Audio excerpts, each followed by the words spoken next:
네, 성경적 경배. 오늘은 이제 경배의 대상에 대해서 공부를 해보도록 하겠습니다.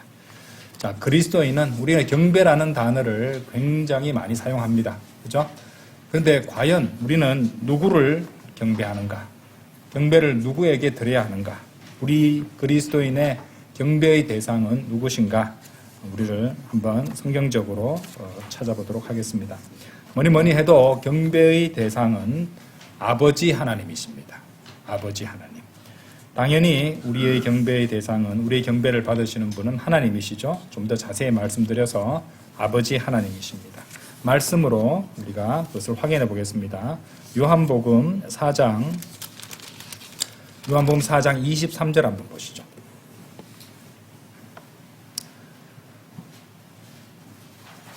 자, 경배라는 단어죠. 경배. 그죠? 그러나 참된 경배자들이, 참된 경배자라고 나오죠. 영과 진리 안에서, 우리가 이전에 쓰던 성경은 영과 진리로라고 되고, 영과 진리로라고 하도 많이 말을 해서 입에 막 붙어버린 경우도 있습니다만은, 사실은 영과 진리 안에서입니다. 영과 진리로 하면은 영과 진리가 무슨 도구처럼 여겨질 수 있거든요. 그래서 영과 진리 안에서, 자, 경배의 대상이 나오죠. 아버지께 경배할 때인 그 시각이 원하니 곧 지금이라. 이는 아버지께서 자신에게 경배하는 그러한 자들을 찾으시기 때문이라 그랬습니다. 그래서 우리가 경배를 드리는 그 대상은 하나님이신데, 구체적으로 말씀드려서, 좀 더 자세히 말씀드려서 아버지 하나님이시라는 것입니다. 자, 이 요한복음 4장 대목은 이제 사마리아 여자와 여인과 예수님께서 이제 1대1로 대화를 나누시는 그 문맥에서 나오는 말씀인데요. 여기서 이제 4장 23절 말씀대로 우리 경배 대상이 아버지 하나님이시라는 것을 분명히 알 수 있습니다. 그래서 영과 진리 안에서 우리가 그분께 경배를 해야 된다라고 말씀하시는데, 사실 영과 진리 안에서 경배드리는 것이 무엇인가? 한번 구체적으로 성경 기록을 통해서 확인할 필요가 있습니다. 자, 먼저 영은요, 세 구절을 볼 텐데요. 거기 교재에도 나오지만은 먼저 로마서 14장 17절 한번 읽어보십시오. 우리 영과 진리 안에서 경배를 드린다고 할 때 영이 의미하는 바가 무엇인가? 로마서 14장 17절입니다. 이는 하나님의 왕국은 먹는 것과 마시는 것이 아니요 다만 성령님 안에서 의와 화평과 즐거움이기 때문이라 이 말이죠. 그죠? 그래서 영 안에서라는 말은 1차적으로 여기 이 말씀에서 알 수 있듯이 성령님 안에서, 그죠? 성령님 안에서 그렇게 경배를 드려야 된다는 것을 알 수 있습니다. 자, 그럼 성령님 안에서가 의미하는 바는 또 무엇인가? 그것은 곧 로마서 8장 1절에 나오죠. 로마서 8장 1절에. 성령님 안에서 곧 8장 1절에 그러므로 이제 그리스도 예수 뭐라고 되어 있어요? 안에라고 되어 있죠. 그죠? 그리스도 예수 안에 있는 자들에게는 정죄함이 없나니 그들은 육신을 따라 살아가지 아니하고 성령을 따라 살아가느니라. 성령님 안에서는 곧 그리스도 예수 안에서, 그리고 그리스도 예수 안에서 성령님을 따라서 드리는 경배라는 것도 우리가 알 수 있겠습니다. 그렇죠? 그러니까 이제 기본적으로 이것만 봐도 알 수 있듯이 구원받지 않은 사람은 진정한 의미의 경배가 되지 않는 거예요. 그죠? 구원받지 않은 사람은 그 영이 죽어 있기 때문에, 그리고 성령님이 내주하시는 성전이 되지 않았기 때문에, 그것에 대해서 이제 다음 주에 자세히 공부하시겠습니다만은 굉장히 중요한 내용입니다, 사실은. 그래서 우리가 여기서도 알 수 있듯이 영 안에서 드린다 하고 말씀드릴 때 성령님 안에서, 그리고 그리스도 예수 안에서, 그렇죠? 그리스도 예수 안에 있는 자들은 정죄함이 전혀 없는데 육신을 따라 살아가지 아니하고 다만 성령을 따라 살아가느니라라고 되어 있는데, 제가 기억하기로는 이 개역 성경에는 이 후반부가 없습니다. 그래서 이 사람들을 어떻게 가르치냐면은요, 그리스도 예수 안에 정죄함이 전혀 없으니까 특히 구원파에서 주장하는 사람들은요, 무슨 짓을 하든지 죄가 안 된다고 생각하는 거예요. 그것 때문에 지옥 안 가는 건, 죄를 지어도 지옥에는 안 가는 거는 맞습니다. 한 번 받은 구원은 영원한 구원이지만은. 근데 아무 죄나 지어도 된다는 말이 아니에요. 구원받은 그리스도인은 제가 말씀드렸어요. 구원받은 죄인에 지나지 않는다고 했잖아요. 오히려 구원받지 않은 사람보다 더 사악한 삶을 살 수가 있습니다. 구원받은 사람도. 예. 그래서 이 중요한 것은 이제 정죄함이 전혀 없나니 그 조건이 뭐냐면은 육신을 따라 살아가지 아니하고 성령을 따라 살아가면은 죄 지을 일이 없죠. 당연히. 그렇죠? 예. 그런데 성령님의 인도하심을 거부하고 육신에 져서 육신을 따라 살면은 당연히 정죄함이 있죠. 하지만 그 죄 때문에 지옥에는 가지 않습니다만은 이 보상의 문제와 또 징계의 문제 이런 것들과 연결이 될 수 있겠죠. 그래서 이제 이런 것들을 성경이 잘못되면은 엄청나게 문제가 될 수 있다는 것이에요. 자, 그래서 그리스도 예수 안에서 하는 것이고 성령을 따라서 드리는 것이고 성령 안에서 드리는 것이다 이 말이죠. 그렇죠? 빌립보서 3장 3절에도 보세요. 자, 영 안에서 경배한다는 것은 또 무엇인가? 빌립보서 3장 3절 보세요. 우리가 당연하다고 생각했던 것들을 자세히 한번 보자 이 말입니다. 빌립보서 3장 3절에 보시면은 뭐라고 나옵니까? 네. 이는 영 안에서 하나님을 경배하고 그리스도 예수를 크게 기뻐하며 육신에 신뢰를 주지 않는 우리야말로 할례자들이기 때문이라. 그렇죠? 여기서 이제 영 안에서 하나님을 경배하고인데 그 뒤에 보시면은 대조가 되고 대비가 되는 내용이 나오잖아요. 그 뒤에 육신에 신뢰를 두지 않는다는 거예요. 그렇죠? 그럼 육신에 신뢰를 두는 자들과 우리와는 또 차이가 있다는 말이죠. 그죠? 이런, 그 대조가 정확하게 보입니다. 하나님을, 이제 아버지 하나님을 경배하려면은, 육신을 의지해서 드려서는 안 되겠죠. 그죠? 육신을 신뢰. 우리의 최선을 다한 건 맞습니다. 마음의 이제 우리가 온 힘을 다해서, 최선을 다해서 하는 건 맞습니다만은 그것을 신뢰해서는 안 된다. 이 말이에요. 육신의 신뢰는 그것도, 영 안에서 드리는 것은 아니라는. 그래서 이제 영 안에서 드리는 경배에 관련해서 이 로마서 14장 17절, 8장 1절, 빌립보 3장 3절을 통해서 우리가 영의 의미를 생각해 볼 수 있다는 것이죠. 자, 그러면 진리 안에서 경배한다나. 진리는 무엇을 의미하느냐? 자, 먼저 다니엘서 10장 한번 열어보십시오. 자, 지금 영과 진리 안에서 경배 드린다는 것의 의미를 제대로 한번 성경 기록을 통해서 확인해 보도록 하겠습니다. 다니엘서 10장 21절 보세요.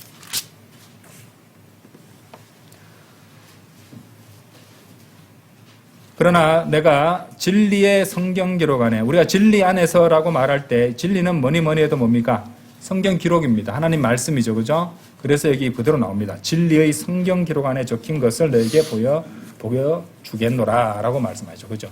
진리의 성경 기록. 참으로 아름다운 말씀이 아닐 수 없습니다. 진리의 성경 기록이죠. 자, 그런데 이 하나님의 말씀에 대해서 또 요한복음 6장 63절에서 말씀하시는 바도 확인해 보죠. 요한복음 6장 63절입니다. 요한복음 6장 63절.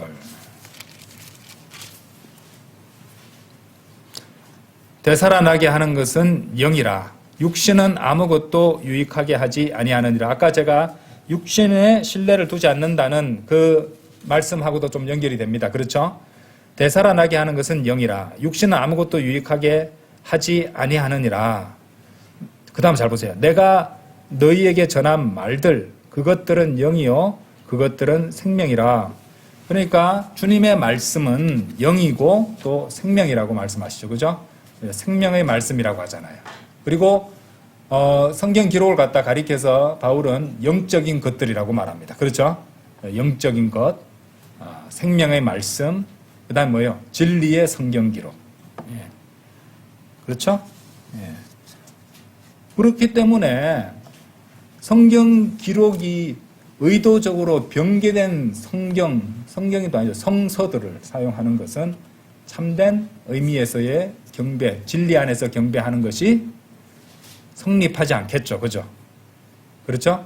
그래서 이제 영과 진리 안에서 경배 드린다는 것은 기본적으로, 순수한 하나님의 말씀으로, 그죠? 말씀을 가지고, 그 말씀 안에서 또 구원받은 성도가 성령님 안에서, 그리스도 예수 안에서 드리는 것을 가리키고 있다는 것이에요.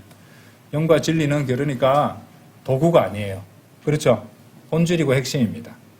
주님께 경배 드릴 때. 자, 이 말씀은 또 어떤 말씀이냐? 히브리서 4장 12절 한번 보세요. 히브리서 4장 12절. 이는 하나님의 말씀은 살아있고 권능이 있으며 그 어떤 양날검보다 더 예리하여 혼과 영 그리고 관절들과 골수를 찔러 가르기까지 하고 마음의 생각들과 의도들의 분별자이기 때문이라. 그렇죠? 하나님의 말씀에 대해서 살아있고 권능이 있으며 그 어떤 양날검보다 예리하며 혼과 영 그리고 관절들과 골수를 찔러 가르기까지 하고 마음의 생각들과 의도들의 분별자가 되신다는 것이죠. 그렇죠? 네. 그래서 이런 말씀들을 통해서 영과 진리 안에서 경배드린다는 그 의미를 우리가 가늠할 수 있다는 것이죠. 그러니까 이 모든 말씀들을 통해서 우리가 알 수 있는 것은요. 아무리 겉으로 웅장하고 화려하게 보인다 할지라도 그런 종교의식들 있잖아요. 로마 가톨릭의 성사라든지 무슨 어떤 아주 화려한 사제복이라든지 그런 제기라든지 또는 무슨 주문을 외우고 묵주를 하고 양초를 켜고 어떤 분위기를 고사내고 자아내고 하는 이런 모든 것들은 핵심이 아니에요. 그죠? 그런 것들은 무슨 부가물이나 장식품밖에 특히 로마 가톨릭이 하는 것은 모조품에 불과하지 않는다는 것이죠. 모조품인 장식물에 지나지 않는다는 것이죠. 우리가 드리는 참된 경배는요. 영적인 희생제물을 드린 거예요. 영적인 희생제물. 그렇죠? 찾아볼지 않겠습니다만 베드로전서 2장 5절이라든지 히브리서 13장 15절 16절 나오고 또 5절에도 우리 보셨죠. 그죠? 로마서 12장에 나오는 살아있는 희생제물을 드리는 거잖아요. 그렇죠? 살아있는 희생제물을 드리는 것. 그래서 이제 우리가 그 점을 강조하는 것입니다. 이 더 이상 어떤 율법에 나오는 어떤 희생제물이 물리적인 희생제물이나 번제물 이런 것들은 죽은 것들을 드리는 거예요. 그죠? 죽은 것을 드리는 것이 아니라 살아있는 희생제물. 몇 구절 한번 보도록 하겠습니다. 로마서 말씀은 우리가 오전에 봤으니까 고린도전서 6장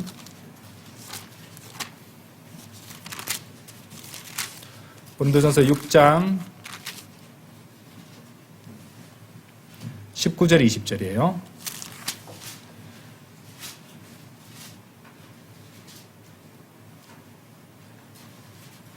자, 왜 희생제물이 되는가? 무슨 소리냐? 자, 읽겠습니다. 너희 몸이 너희 안에 계시는 성령님의 전, 곧 너희가 하나님께로 받은 성령님의 전인 것과 너희는 너희 자신의 것이 아니라는 것을 너희가 모르느냐? 이는 너희가 값을 치르고 산 바가 되었기 때문이라. 그러므로 너희의 몸과 너희의 영 안에서 하나님께 영광을 돌리라. 그것들은 하나님의 것이라. 자, 그래서 살아있는 희생제물로 드리라는 겁니다. 주님께서 값을 치르고 산 바가 되었기 때문에 너희의 몸과 너희 영 안에서 하나님께, 여기도 영 안이 나오잖아요. 그렇죠? 영과 진리 안에서인데 여기도 영 안이 나오잖아요. 너희의 몸과 너희의 영 안에서 하나님께 영광을 돌리라. 그것들은 하나님의 것이라. 이런 것들이 이제 하나님께서 받으시는 살아있는 희생제물로서의 경배를 받으시는 방식 중에 하나가 된다는 것이죠. 결코 죽은 것이 아니에요. 죽은 것이. 그렇죠? 네. 히브리서 보고 가도록 하겠습니다. 대조가 되는 부분이니까 10장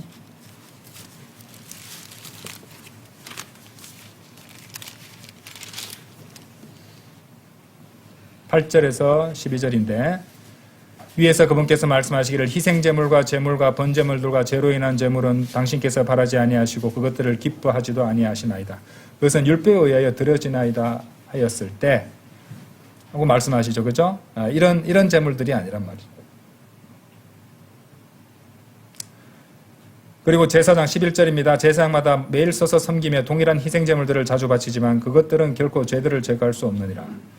그러나 이 사람은 죄들로 인한 하나님의 희생제물을 친히 영원토록 바치신 뒤에 하나님의 오른편에 앉으셨느니라 라고 말씀하십니다. 그렇죠? 자, 그래서 우리가 영과 진리 안에서 아버지 하나님께 경배를 드린다고 했을 때 그것은 우리가 이제 영적인 희생제물, 살아있는 희생제물을 갖다가 하나님께 바치는 것인데 그것이 무엇이냐면은 결국에는 예수 그리스도께서 항상 첫째가 되신다는 거죠. 그렇죠? 예.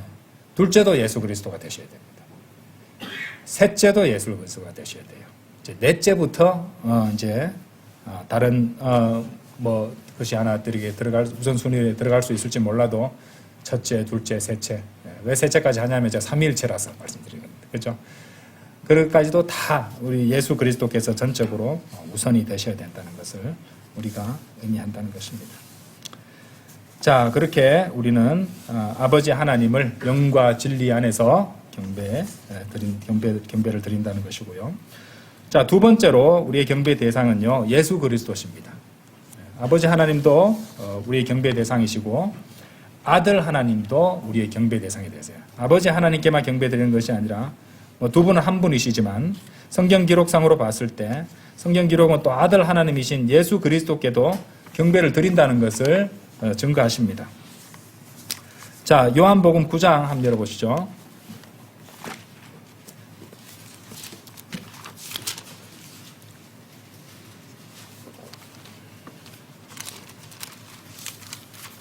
요한복음 9장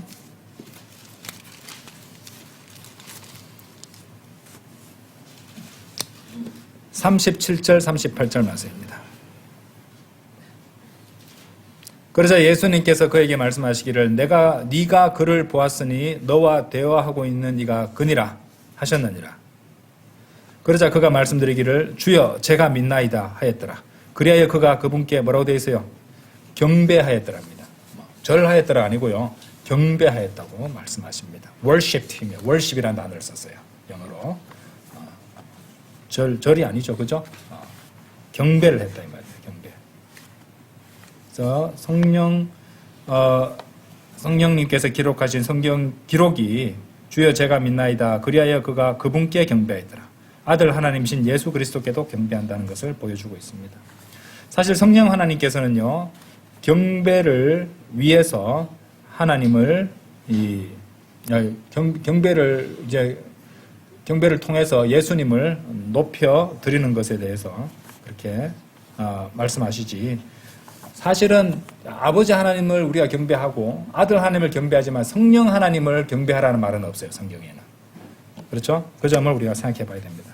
성령 하나님의 경우는 오히려 예수님, 아들 하나님이신 예수님을 높여드려야 함을 갖다가 말씀하시는데요. 요한복음 16장 가보세요.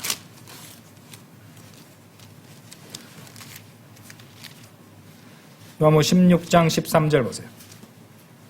하지만 진리의 영이신 그분께서 오시면 그분께서 너희를 모든 진리 가운데로 인도하시리라. 그죠? 네. 진리 가운데로 인도하시리라. 그러니까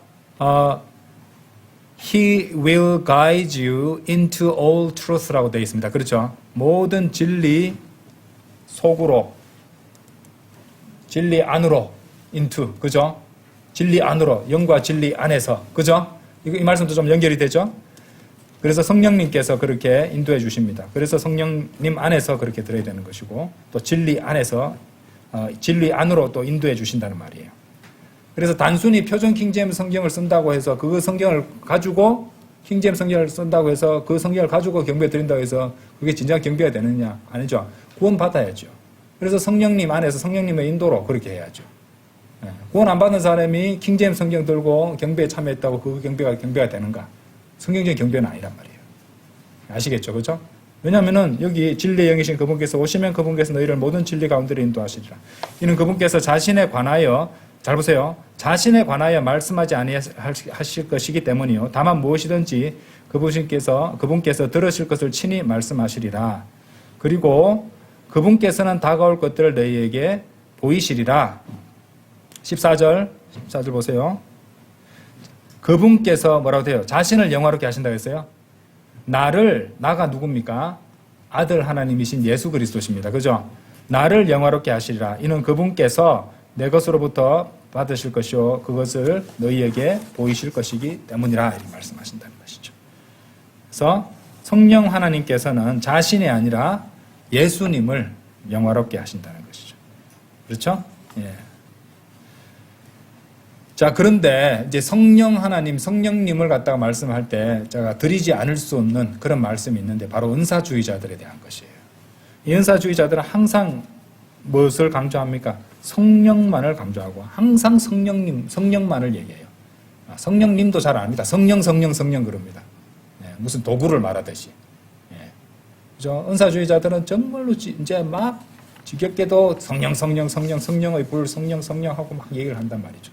근데 가장 중요한 것은 물론 삼위일체지만은 당연한 그것이지만은 이 성경 기록상에 봤을 때는 성령님께서는 뭐라고 하십니까? 거기 그러니까 자신에 관해서 말씀하시는 것이 아니라 자신에 관하여 말씀하지 아니하실 것이기 때문이요. 그렇게 말씀하신 성경 기록은 분명히 말씀하신다는 것이죠. 그래서 성령님은 자신에 대해서 말씀하시는 것이 아니라 어떻게 해요? 예수님, 아들 하나님을 영화롭게 하신다는 것이 요한복음 16장 13절 14절의 말씀입니다. 그래서 그들이 드리는 경배라는 것은 사실은 그릇된 경배라는 것이죠. 예, 그렇게 이제 하는 경배는 경배가 아니고 경배도 아닙니다. 예, 경배도 아니에요. 무슨 성령님을 받는 게 아니고 그거는 잘못된 영을 받는 것이고 구원받은 것이 아니니까요.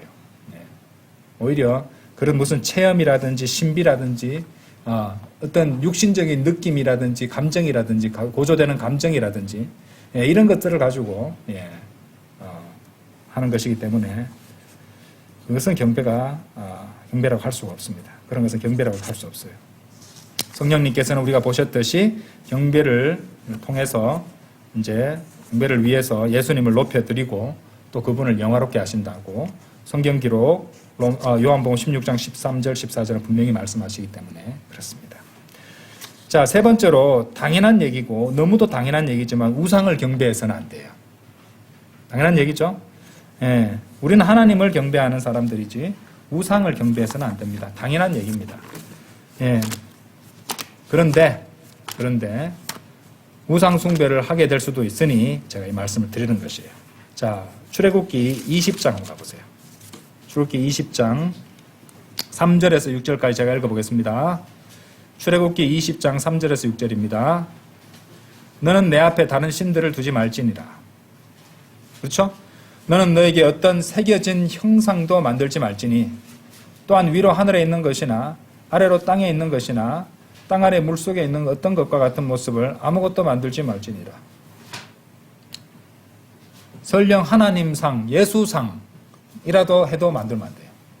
예, 그죠? 예. 자, 그래서 나오잖아요.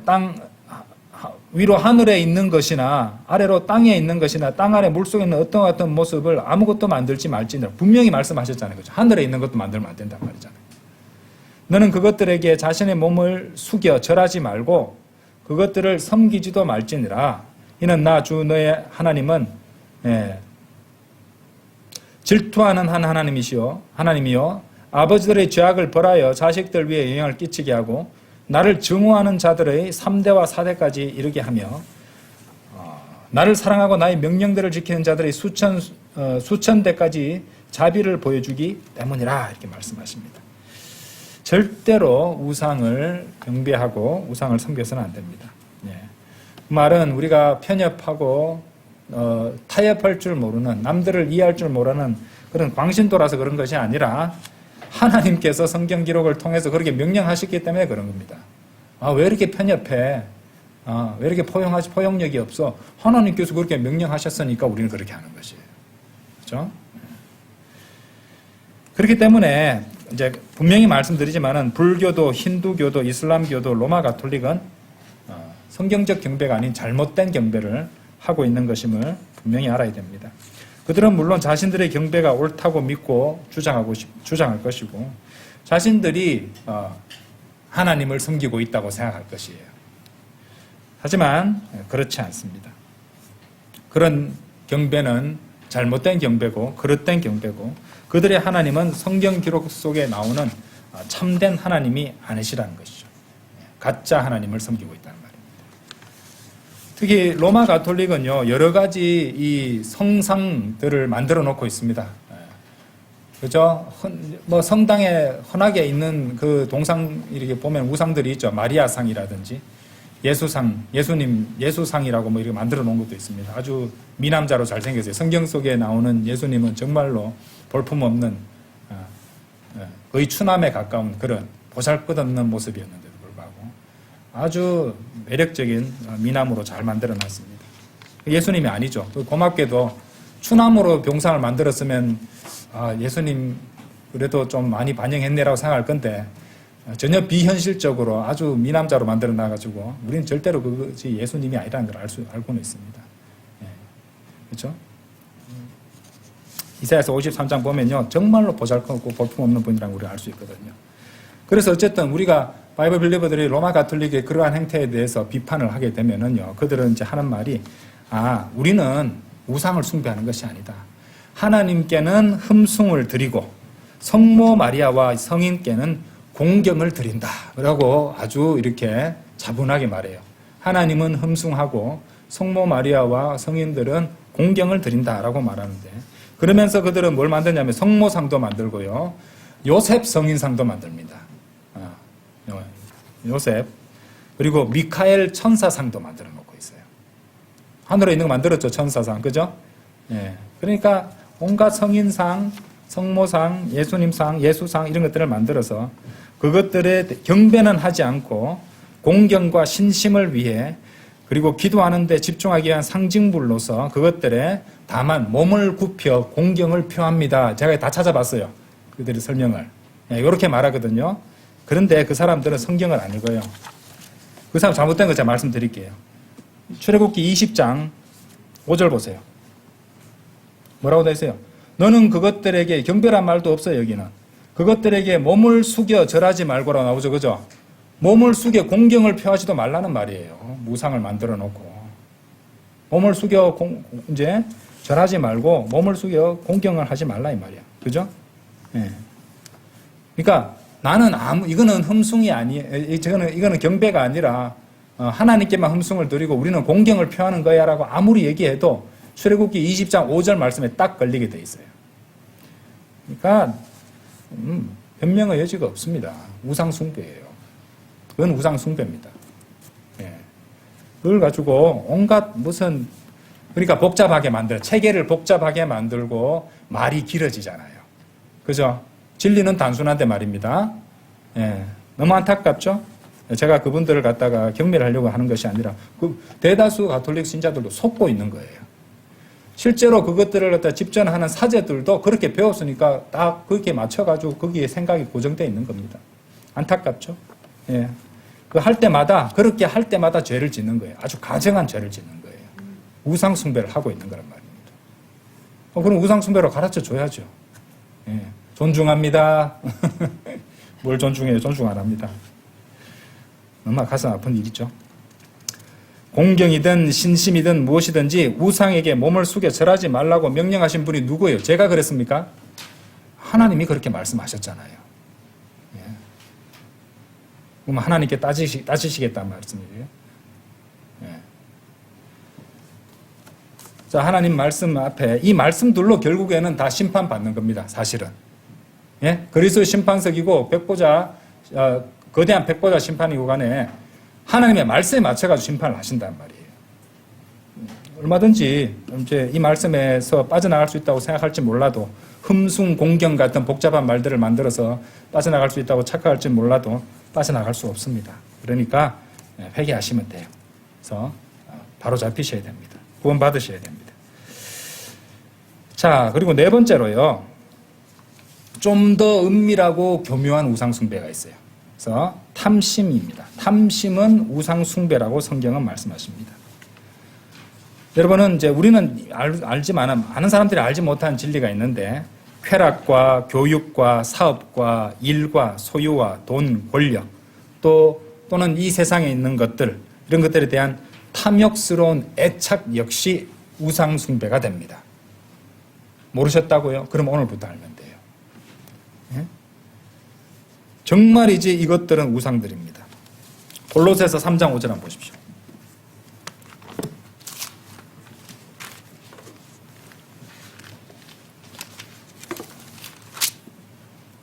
골로새서 3장 5절. 그러므로 땅 위에 있는 너희의 지체들을 죽이라. 땅 위에 있는 너희의 지체들을 죽이라. 음행, 불결함, 무절제한 애욕, 악한 색정, 그리고 탐심이니. 탐심은 곧 우상숭배니라 라고 말씀하십니다. 그렇죠? 탐심이 곧 우상숭배라고 말씀하세요. 자, 그런데 한번 보세요. 이 말씀이 굉장히 오묘한 말씀이에요. 골로새 3장 5절 말씀은. 땅 위에 있는 너희의 지체들을 죽이라. 근데 너희의 지체들이 곧 뒤에 나오는 음행, 불결함, 무절제한 애욕, 악한 색정, 그리고 탐심이라고 땅 위에 있는 너희의 지체들이 죄들과 동일시되고 있는 거예요. 무슨 말인지 아시겠죠? 그죠? 그죠? 성경 기록은 또 뭐라고 말씀하시냐면요. 골로새서 2장 11절 보세요. 자, 3장 5절 잘 보셨죠? 3장 5절에서 땅 위에 있는 너희 지체들을 죽이라 하고 쭉 열거하고 음행, 불결함, 무절제한 애욕, 악한 색정, 그리고 탐심이니 지체들과 연관해서 곧바로 그 지체들을 다음에 나오는 이런 죄들과 동일시하고 나서 그리고 탐심은 곧 우상숭배라는 추가 정보를 제공했어요. 자, 골로새서 2장 11절 보세요. 그분 안에서 또한 너희가 사람들의 손으로 이루어지지 않은 할례로 할례받았으니 그리스도의 할례로 뭐라고 되어 있어요? 육신의 죄들의 몸을 벗게 되었느라. 그럼 육신이 뭐예요? 죄들의 몸이에요. 육신이 곧 죄들의 몸이에요. 죄들의 몸은 뭡니까? 몸이 곧 죄란 말이에요. 연결이 되죠, 그죠? 육신의 죄들의 몸이라는 표현에서도 알 수 있듯이 지체들, 이 땅 위에 있는 우리의 지체들과 죄가 동일시 되고 있다는 것이고 그것은 성경적인 진리입니다. 그렇죠? 육신의 죄들의 몸이 바로 뭐예요? 죄 그 자체가 된다는 것이에요. 그러니까 이 몸을 입고 사는 한 우리는요, 죄를 지을 수밖에 없는 완벽한 가능성 안에 살아가고 있는 것이에요. 그래서 어떻게 돼요? 성령님을 따라 살아가야 되는 거예요. 그렇죠? 그러다가 실수해서 죄를 갖다가 짓게 되면 즉각 예수 그리스도의 보혈을 적용해서 자백하고 또 이제 씻음 받아야 돼요. 그래서 그래야 하나님과의 교제가 무너지거나 상실되지 않고 그렇게 이어질 수 있다는 것입니다. 그렇죠? 자, 어쨌든 구원을 받고 자신의 신분이 이제 하늘에 속하게 되었다면 그에 합당하게 땅에 있는 이전에 이 죄악된 행실을 적극적으로 죽이게 됩니다. 그죠? 그래서 골로새 3장 5절에 열게 되는 죄악들이 주로 뭐와 연결되는 겁니까? 음행, 불결함, 무절제한 애욕, 악한 색정까지 주로 이런 것들이 뭐와 연관되어 있냐면요. 어떤 성적인 문제들, 그죠? 성적인 죄들하고 연관해서 성적인 크게 두 가지인데요. 음행, 불결함, 무절제한 애욕까지는 어떤 성적인 죄악이고 그 뒤에 나오는 탐심입니다. 탐심은 뭐냐면은 물질적인 집착이에요. 그러니까 우리의 육신이 쉽게 죄를 짓도록 끌려가거나 죄를 지을 쪽으로 이렇게 따라가거나 그렇게 되기 아주 쉬운 두 가지 종류가 성적인 문제, 그 다음에 물질적인 집착, 탐욕, 그렇게 두 가지라는 것을 알고 계셔야 됩니다. 그렇죠? 탐심, 돈에 대한 물질에 대한 탐심, 그 다음에 성적인 죄. 그래서 나는 성적인 문제에 대해서는 전혀 아주 잘 하고 있어요. 근데 그만큼 또 탐심이 강하게 될 수 있어요. 그렇죠? 그래서 우리 몸이 그렇다는 겁니다. 이 육신이, 이 땅 위에 있는 우리 지체가 그런 두 가지에 굉장히 취약하게 될 수 있다는 것을 성경 기록에 보여주시는 것이에요. 그래서 알고 계셔야 된다. 명심하고 대비를 해야 된다는 겁니다. 경각심을 지니고 있어야 된다는 것이죠. 특히 탐심을 앞에는 이제 성적인 죄가 3개 있지만은 탐심이 하나 나왔다고 해서 탐심이 약한 덜 하거나 그런 게 아니에요. 왜냐하면 탐심은 한 번 더 말을 더 붙이셨잖아요. 그죠? 탐심은 뭐라고요? 곧 우상숭배라고 추가 진술까지 하셨단 말이에요. 그러니까 이 탐심이 우리가 굉장히 경계해야 되는 것입니다. 왜냐? 탐심은 창조주 하나님 대신 다른 것을 섬기는 우상숭배와 동일하게 하나님께서는 보신다는 거예요. 우리는 결코 우상에다가 절하고 공경하고 그러지 않습니다. 그죠? 예. 그렇게 동상 앞에서는 경배하지 않았다, 절하지 않았다, 예? 신사참배 거부했다 하고 하지만은 실제로 이 세상에 그렇게 해서 그것을 자신들의 어떤 긍지와 프라이드로 삼는 그런 교단도 있다고 들었습니다. 그런데 그렇게 훌륭한 일을 갖다가 했다고 하면서 이 세상의 것들에 탐심을 두고 살아간다면 하나님께서 그것을 뭐로 보신다고요? 참 우상숭배로 보신다는 것이에요. 네. 겉으로 드러나는 역사적인 어떤 그런 것들만 내세우고 살 것이 아니라 본인 마음속에 작용하고 있는 것이 어떤 것인지 생각해 볼 필요가 있다는 말입니다. 하나님께서는 탐심을 우상숭배와 동일하게 보신다는 것이죠. 자, 그렇다면은 분명히 3장 5절에서 뭐라고 하셨어요?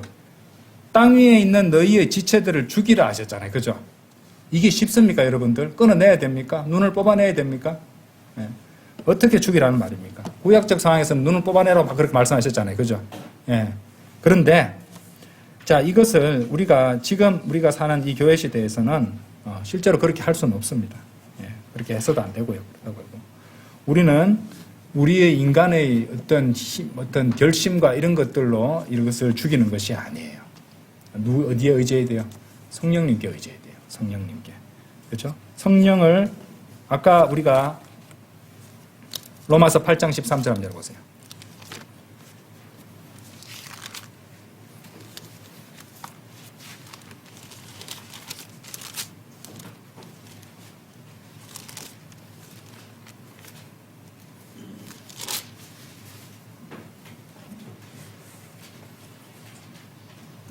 자, 먼저 아까 1절하고 비교할게요. 그러므로 이제 그리스도 예수 안에 있는 자들에게는 정죄함이 전혀 없나니 그들은 육신을 따라 살아가지 아니하고 다만 성령을 따라 살아가느니라 라고 하셨죠. 그죠? 예. 구원받은 성도가 자동적으로 되느냐? 아니에요. 육신에 따라 살면은 엉망이 되는 거예요. 13절 보세요. 만일 내가 육신을 따라 산다면 이 말이 무슨 말이냐면 구원받은 그리스도인들은 육신을 따라 사는 사람들이 있기 때문에 이 말씀을 하셨어요. 그러니까 8장 1절을 보실 때 그 뒤에 개역 성경에는 뒤에 거 삭제해버리고 없는데 이러면 13절하고도 연결이 안 되잖아요. 그렇죠? 예. 자, 이는 너희가 육신을 따라 산다면 너희는 죽을 것이기 때문이라. 그러나, 자, 그러면 아까 골로새서 3장 5절이죠. 3장 5절에서 땅 위에 너희 지체를 죽이라는 말은 육신을 죽이라는 말씀인데 로마서 8장 13절에 그 실마리가 나와요. 만일 너희가 성령을 통하여 몸의 행실들을 죽이면 너희는 살리라고 되어 있어요. 그래서 성령을 통하여 몸의 행실을 죽이는 거예요. 땅 위의 지체들을 죽인다는 말은. 이해되시죠? 그죠? 성령을 통하여 성령님을 따라 성령님께 순종함으로써 몸의 행실들을 죽이는 것을 말하고 있다는 것입니다. 아시겠죠? 자, 그래서 그것이 따지고 보면은, 우리 안에 이미 이루어져 있는 구원을 밖으로 드러내고 나타내는 삶이에요. 그죠? 우리의 구원은 뭐예요? 우리 복음의 요소가 뭐였습니까? 예수 그리스도의 죽음, 장사, 부활이에요. 그것을 갖다가 우리는 실제로 계속 실행을 해야 돼요. 우리는 죄에 대해서 우리 주체를 죽은 것으로 간주하잖아요. 그죠? 그리고 장사되는 거예요. 그리스도와 함께. 그리고 계속해서 그렇게 계속 묻어야 돼요. 그리고 성령님을 따라서 새로운 영적 생명으로 부활하는 삶을 살아가는 거예요. 계속해서. 그래서 이런 진리가 다 담겨 있다는 것입니다. 갈라디아서 5장 24절도 우리가 적용할 수 있는 말씀이에요. 갈라디아서 5장 24절 보시면은 그런즉 그리스도께 속한 자들은 그 육신과 함께, 자, 육신이 뭐예요? 아까 나왔던 지체들이잖아요. 육신과 함께 아까 욕정들과 욕망들, 아까 보셨던 갈라디아서 3장 5절 말씀과 연결이 되죠. 그죠? 육신과 함께 욕정들과 욕망들을 십자가에 못 박았느니라. 십자가는 뭐예요? 죽음을 의미하잖아요. 그죠? 육신을 십자가에 못 박은 거예요. 그죠? 예. 죽은 것으로 간주하고 십자가에 그리스도와 함께 십자가에 못 박히는 거예요. 못 박는 거예요. 예. 이런 식으로 하여 탐심이라는 가장 어찌 보면은 아주 은밀하고도 치명적인 우상 숭배를 우리가 막을 수 있다는 말입니다. 그렇죠? 그래서 그리스도인에게는요, 옛 죄악들의 지체들을 죽여야 할 신분적인 책임이 있어요. 우리는 구원받았기 때문에. 이 우리 책임이에요. 우리는 반드시 그렇게 해야 됩니다. 하지만 안타깝게도 이런 대로 하지 않고 육신을 따라 살게 되면은 엉망이 되고 마는 거예요. 아까 말씀드렸듯이. 그럼 어떻게 해야 돼요? 어떻게 해야 돼요? 우리 지체를, 예?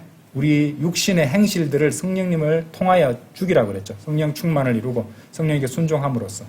그리고 지속적으로 우리 육신적 자아를 어떻게 해요? 십자가에 못 박아야 돼요. 그렇죠? 그리고 영적인 것들을 계속 해야 된다 그랬죠. 그죠? 예.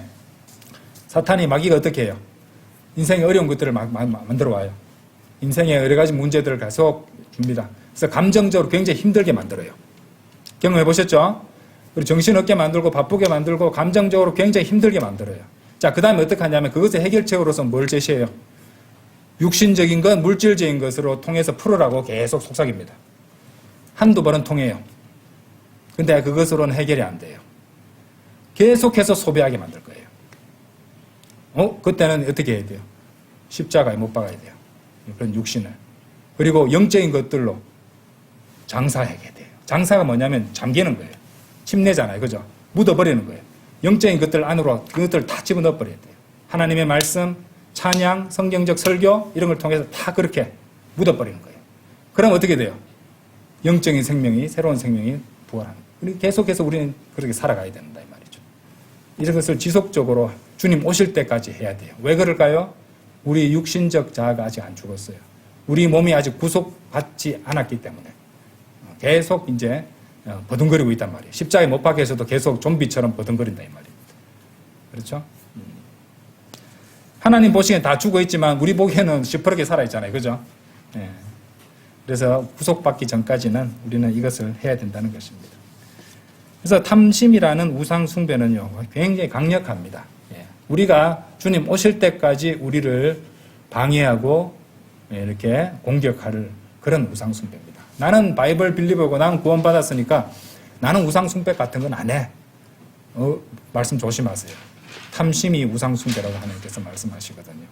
그래서 그런 분이 더 취약해집니다. 그렇죠?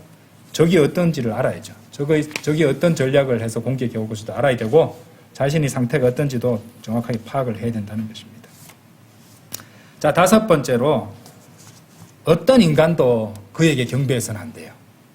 예, 인간을 경배해서는 안 된다는 말입니다. 당연한 얘기죠. 그죠? 예, 인간을 경배하고 인간을 숭배해서는 안 됩니다. 예, 그렇죠? 근데 요즘 이렇게 뭐 우리나라에 나와 있는 뭐 어떤 사이비 종교 같은 걸 보면은 교주를 완전히 신격화시켜서 그렇죠? 그런 종교들이 있죠. 예, 교주를 신격화합니다. 예. 그러면 송을 가리켜서 태양을 가리키는 손가락으로 태양을 가리킨다 하면요, 태양이 하나님이라면 손가락으로 가리켜서 태양을 가리켜 보이는 그 사람 손가락을 숭배하는 것이 뭐 이런 식입니다. 비유하자면. 예, 그게 아니죠, 그죠? 뭐 인간을 숭배해서는 안 된다, 인간에게 경배해서는 안 된다는 것은 뭐 참으로 당연한 얘기입니다. 많은 설명이 필요 없습니다. 우리는 하나님 아버지 하나님과 아들 하나님이신 예수 그리스도를 경배하는 것이고 결코 사람이 경배 대상이 되어서는 안 돼요. 그런데 사람을 경배하려고 하는 그런 사례가 좀 있습니다. 사도행전 10장 한번 열어보세요.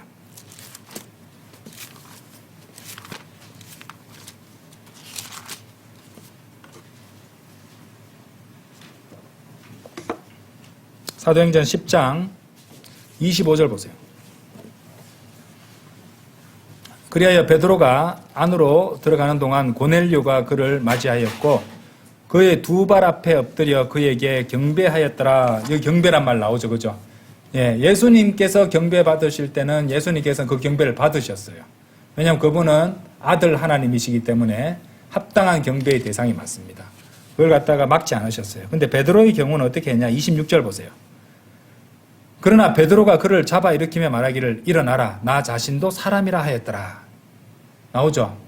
강력하게 전개해 줍니다. 이 고넬료는요, 이탈리아 사람이라는 것을 알 수 있는데 전형적인 이탈리아 가톨릭 교도의 예시가 되는 인물이에요. 고넬료는 로마 가톨릭, 아주 모범적인 로마 가톨릭 교도의 좋은 예가 되는 그런 인물입니다. 근데 이 사람은 사람을 경배하려고 했죠. 그죠? 베드로를 경배하려고 했단 말이에요.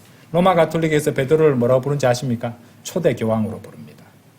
예, 교황에게 경배를 한 거예요. 고넬료는. 그죠? 근데 교황과 베드로의 차이가 있어요. 베드로는 사람에게 경배해서는 안 된다고 그를 막았지만은 요즘 교황은 어때요? 사람들이 경배하면 신처럼 떠받들고 경배하면 다 받죠. 그 차이입니다. 신성모독이죠. 신성모독입니다. 사람을 경배 대상으로 삼아서 막 숭배하는 마음으로 절하고 경배하는 것은 성경이 엄격하게 금지하고 있는 일이에요. 예. 근데 이런 성경을 잘 모르는지 로마 가톨릭에서는 초대 교황을 그렇게 베드로를 초대 교황으로 생각해서 그렇게 숭앙하면서도 베드로가 실행한 것에 대해서는 그대로 실행하지 않아요. 베드로 전후서대로 해야 되는데 성경 안 읽어본 것 같아요. 예. 그리고 오늘날 교황들은 사람들이 그렇게 경배하면 거리낌없이 다 받습니다. 예. 반성경적이고 신성모독이라고 거듭 말하지만 참으로 잘못된 일이죠. 자, 6번째로 천사를 경배해서는 안 돼요. 천사를 숭배해서는 안 됩니다. 결코 천사를 경배해서는 안 됩니다. 요한계시록 22장 열어보십시오. 요한계시록 22장 8절에서 9절입니다. 그리고 나 요한은 이런 것들을 보았고 그것들을 들었도다.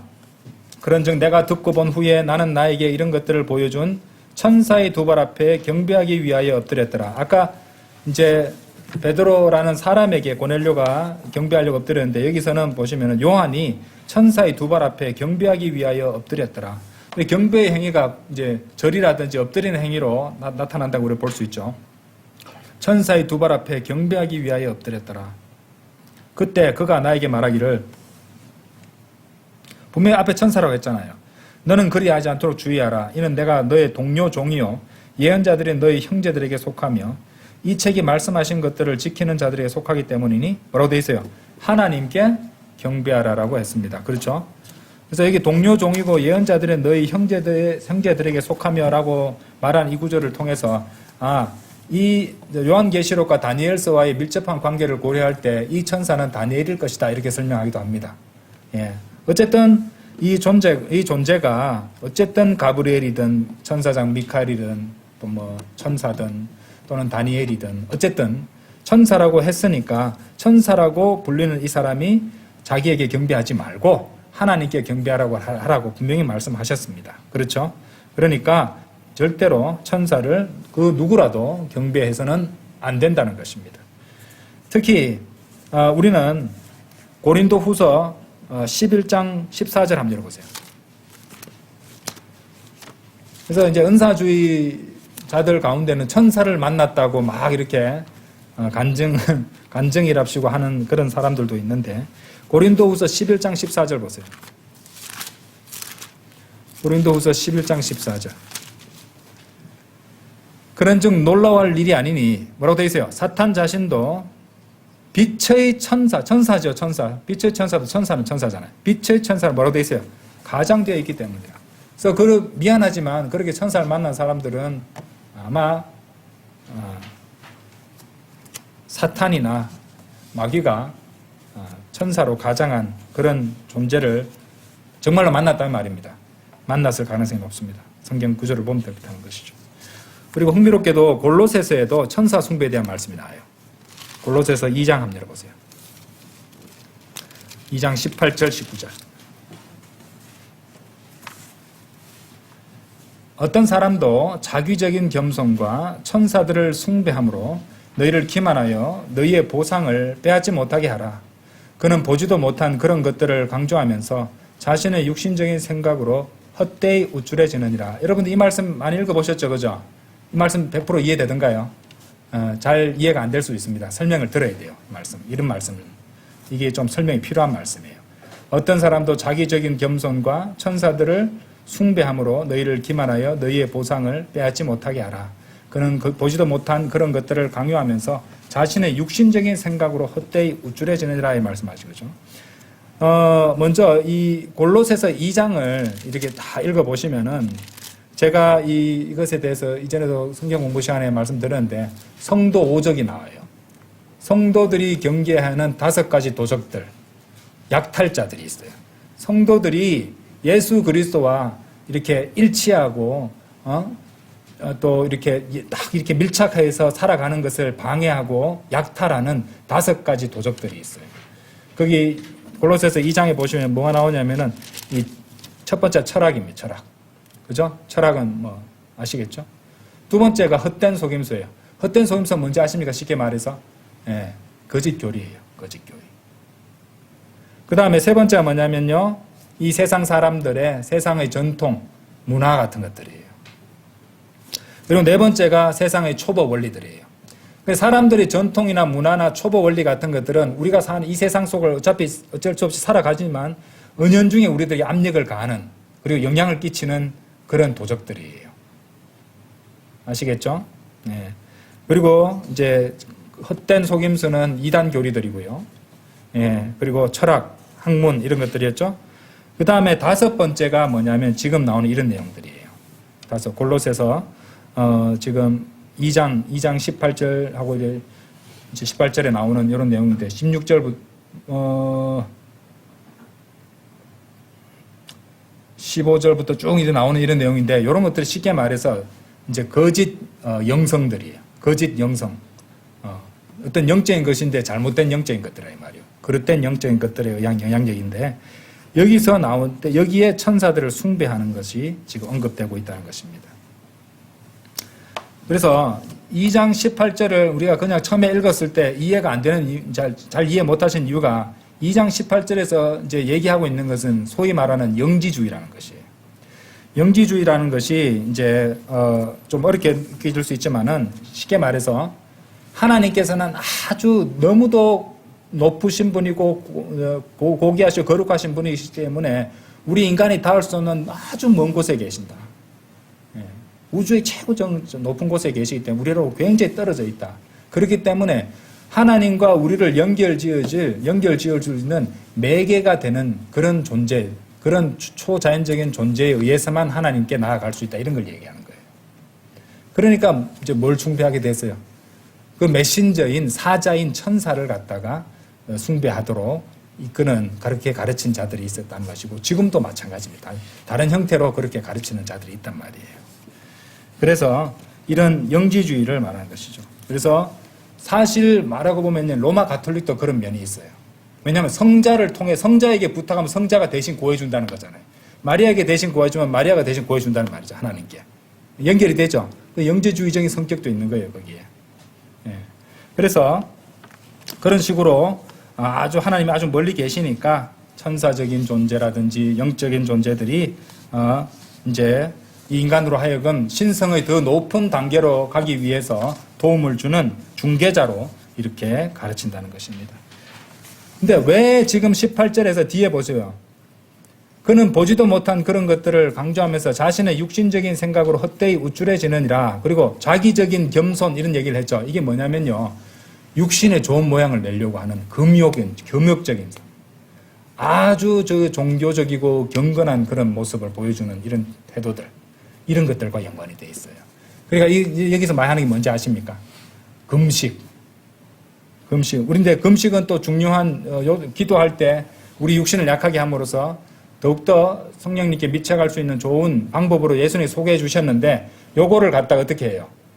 더 극단적으로 몰고 가가지고 오용하는 거예요.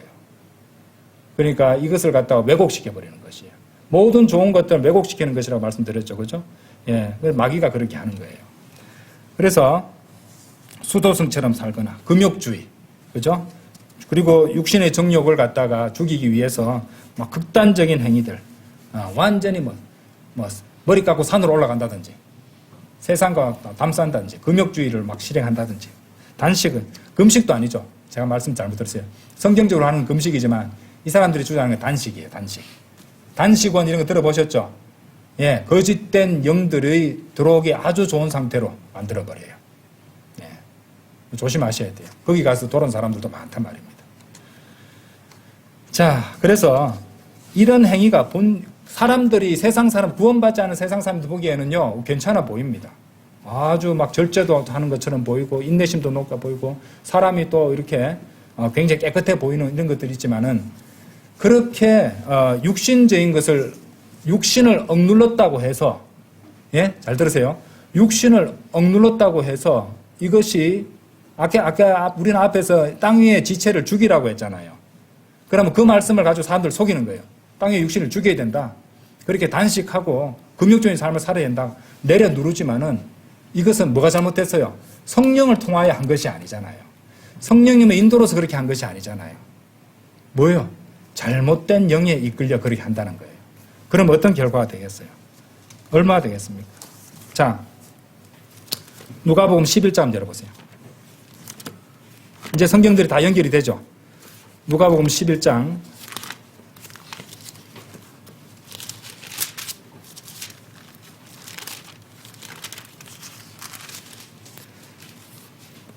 25, 26절.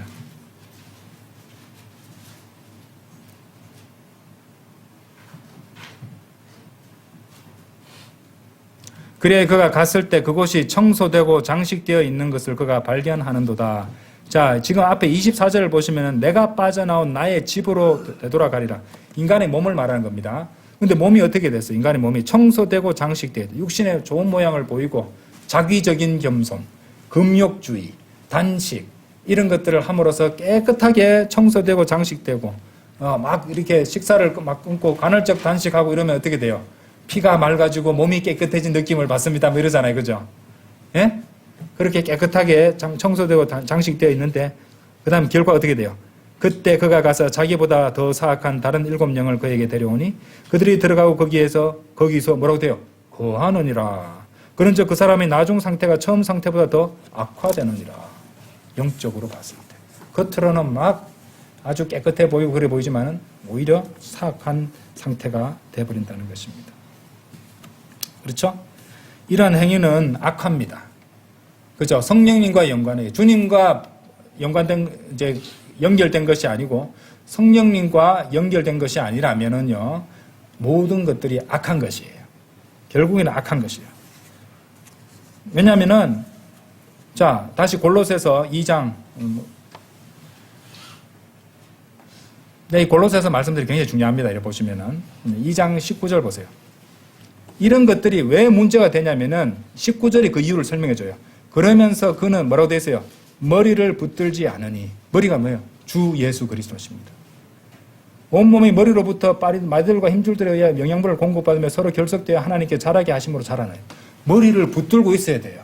구원받아서 머리와 연결돼서 예수 그리스도와 일치되는 사람, 예수 그리스도의 죽음, 장사, 부활과 일치되는 삶을 살아가면서 그렇게 해서 자연스럽게 죄들을 멀리하고, 그렇죠? 땅의 지체를 죽은 것으로 여기고 간주하고 또 실제로 행실들을 죽이면서 그렇게 살아가야 되는 것인데 모조품으로 만들어놨잖아요. 가짜를 만들어놨잖아요. 마귀가. 그렇죠? 그 많은 종교들에서 그렇게 단식이라든지 또는 더 높은 존재와 연결되기 위한 중개자라든지 어떤 그런 아주 신비 체험이라든지 이런 것들을 해서 사람들을 속이는 것이에요.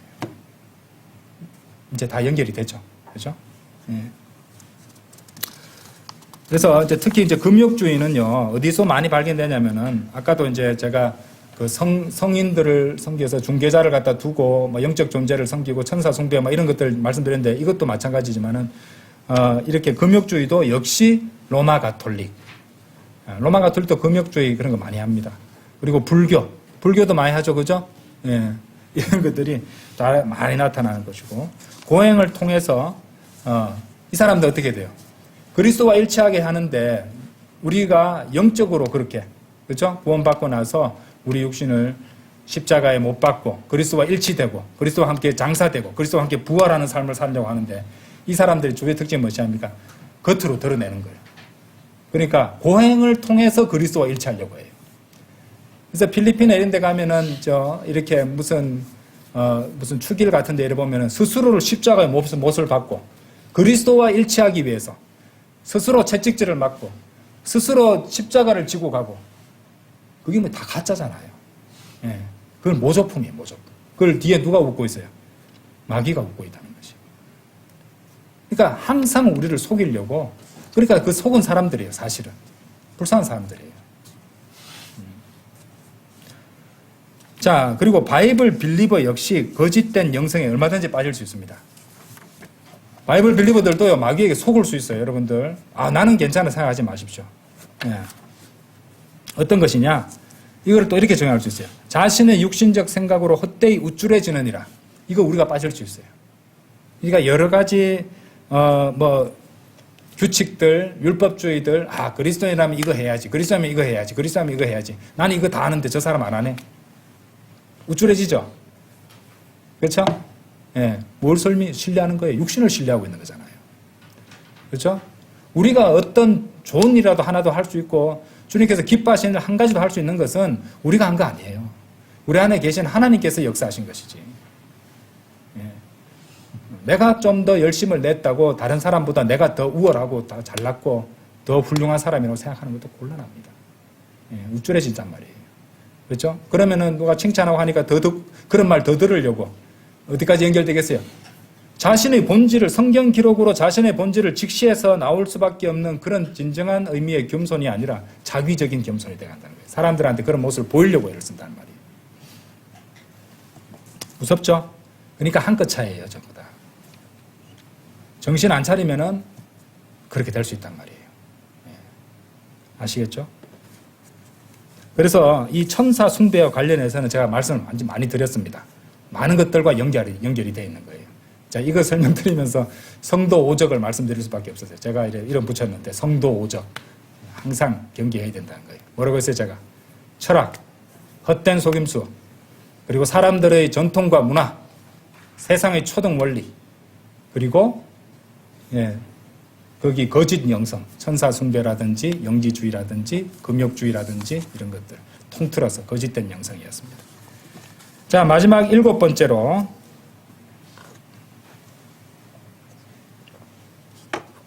자, 말씀 오늘 많이 들어가지고 목이 좀 아프네요. 마지막 7번째로 자연물을 경배해서는 안 됩니다. 자연물, 당연한 거죠. 자연물을 경배해서는 안 됩니다. 너무 가슴 아픈 것은요, 이런데 산골짜기에 가면은 거기에 물 떠놓고 촛불 켜놓고 거기 빌고 절하고 막 합니다. 예. 정화수 떠놓고 뭐 1월 성신에게 이렇게 빈다고 하고, 산신령한테 빈다 하고, 제 어떤 동료 선생님은 옛날에 저한테 어디 등산을 갔다가 무슨 친목회에서 같이 갔는데 어떤 산골짜기 이렇게 가다 보니까 저 바위가 하나 있는데 우리 어머니가 저기에 빌어서 나를 낳았다고 하던데. 그렇게 믿고 있는 사람도 있습니다. 예. 무슨 대학을 나오고 교육을 받고 이게 중요한 게 아니잖아요. 그렇죠? 예. 근데 자연물을 경배하는 것은요, 역시 하나님께서 엄격하게 금지하신 일입니다. 태양신, 달신 같은 것은 없어요. 그런 거 숭배해서는 안 되는 거예요. 사실 로마 가톨릭은 태양신 숭배라는 거 아시죠? 네, 로마 가톨릭은요, 태양신을 숭배하는 것이에요, 사실은. 태양신 숭배에서 왔어요. 로마 종교. 그죠? 그리고 이슬람교는 달신 숭배예요. 그러니까, 태양신 숭배와 달신 숭배가 대표적인 현재 그 세상에 퍼져 있는 종교들, 그렇죠, 차지하고 있죠. 로마 가톨릭과 이슬람, 알라신이 이제 달신이거든요. 문가시거든요. 그러니까 이제 그 사람들은 잘못된 신에게 경배하고 있는 것이에요. 신명기 4장 한번 보세요.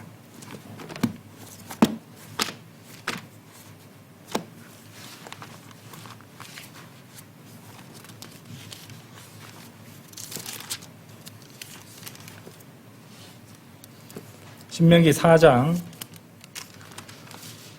14절부터 보겠습니다. 14절부터 20절까지. 그리고 그때 주께서 나에게 명령하시어 너희에게 규례들과 공의로운 법규들을 가르치라고 하셨으니 그것을 차지하려고 너희가 건너가는 그 지역 가운데서 너희로 하여금 그것들을 실행하게 하려 하심이라. 그러므로 너희는 스스로 각별히 주의하라. 이는 주께서 너희에게 호렙에 있는 불 가운데서 말씀하신 그날에 너희가 어떤 부류의 모습도 목격하지 못하였기 때문이라. 그렇죠? 어떤 부류의 모습도 목격하지 못했다.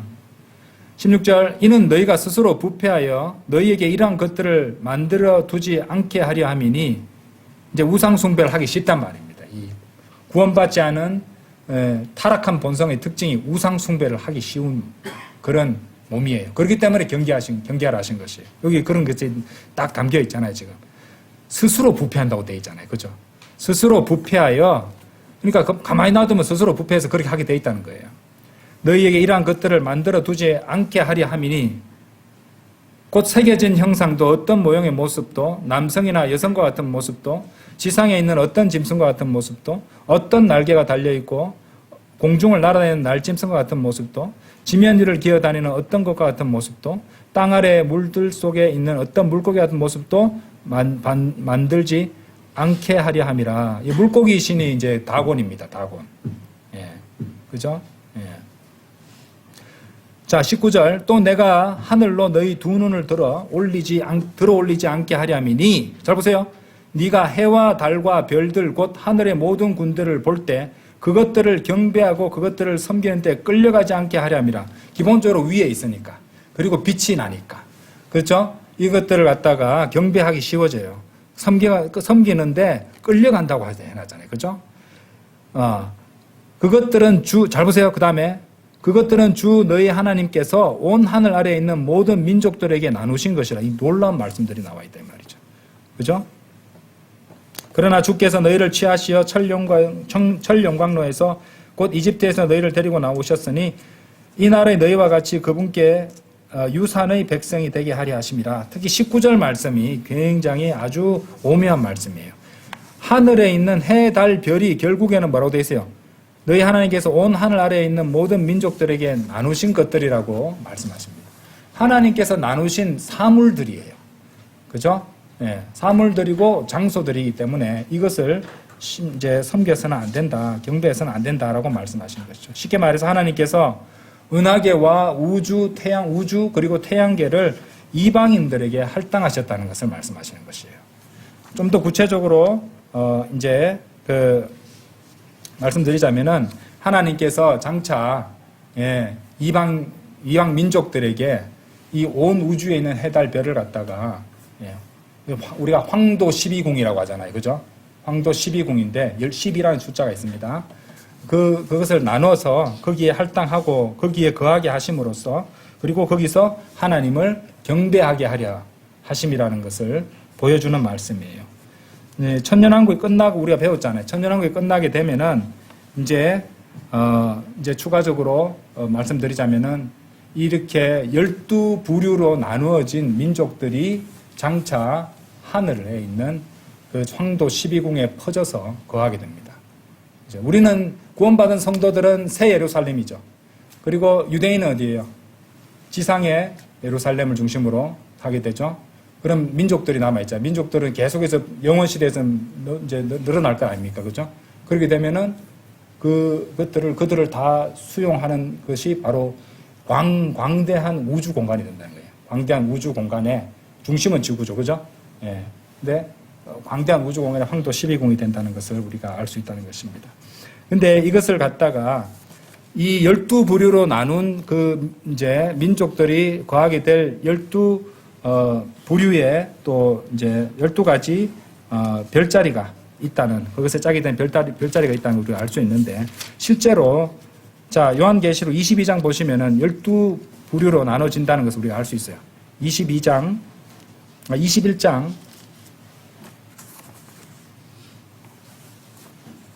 요한계시록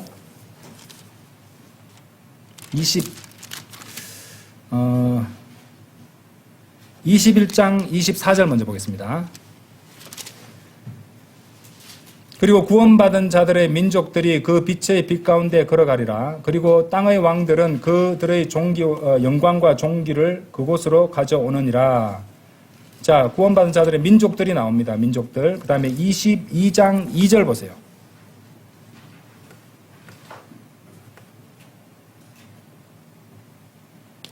그곳의 거리 한가운데와 강의 양편에는 생명나무가 있었는데 그것은 뭐라고 되어 있어요? 12부류의 열매들을 맺었고 매달 그녀의 열매를 내었더라. 그 나무의 잎사귀들은 민족들의 치유를 위하여 있었더라.